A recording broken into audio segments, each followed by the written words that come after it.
When you win a championship, the idea is often not to mess with a winning team. This was precisely the Boston Celtics' philosophy this offseason, as Brad Stevens chose not to make any major moves.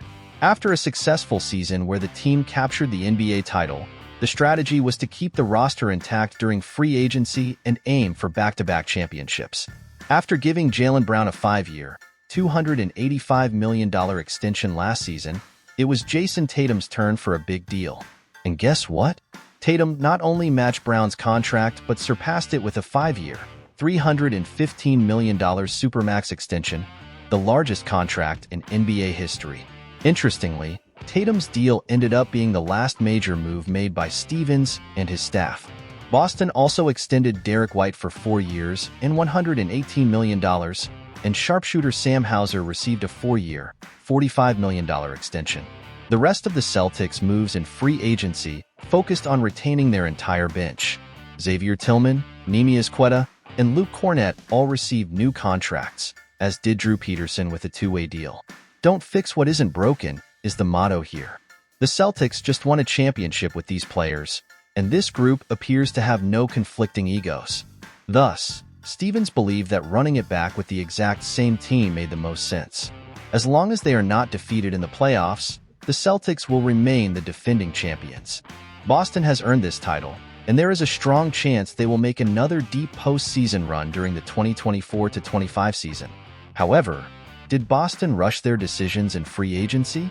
Renewing Tatum and White's contracts was a given. Even Hauser could be included among the players the Celtics couldn't afford to lose. The questions arise with Tillman, Kornet, and Queta, 3 players filling the back end of Boston's roster who signed minimum contracts. If the Celtics had waited another week, perhaps they could have attracted bigger names on minimum deals. Xavier Tillman is a solid backup center. Luke Kornet has proven his worth behind Al Horford and Kristaps Porzingis in Boston. Neemias Queta is a developmental center that the Celtics believe can make a difference moving forward. All 3 players have unique talents and provide depth behind Horford and Porzingis. But the Celtics' mistake might have been the rush to retain these 3 players as soon as free agency started. Had they waited, they might have been in the mix for Gary Trent Jr., Daniel Tice, Joe Ingles, or even Mason Plumlee. It's worth noting that we are comparing Tillman, Kornet, and Queta's contracts to those of the 4 veterans mentioned, all of whom signed minimum contracts for the 2024-25 season. Fit, role, and minutes all influenced each player's decision, which is why comparing Tillman to Trent is like comparing apples to oranges. Just because Trent accepted a minimum deal with the Milwaukee Bucks doesn't mean Boston would have been able to sign him to the same contract, as he would definitely be coming off the bench behind Tatum and Brown. Still, the Celtics never gave themselves a chance to improve their roster with experienced veterans in free agency. After all, there wasn't a hot demand for players like Tillman and Kornet.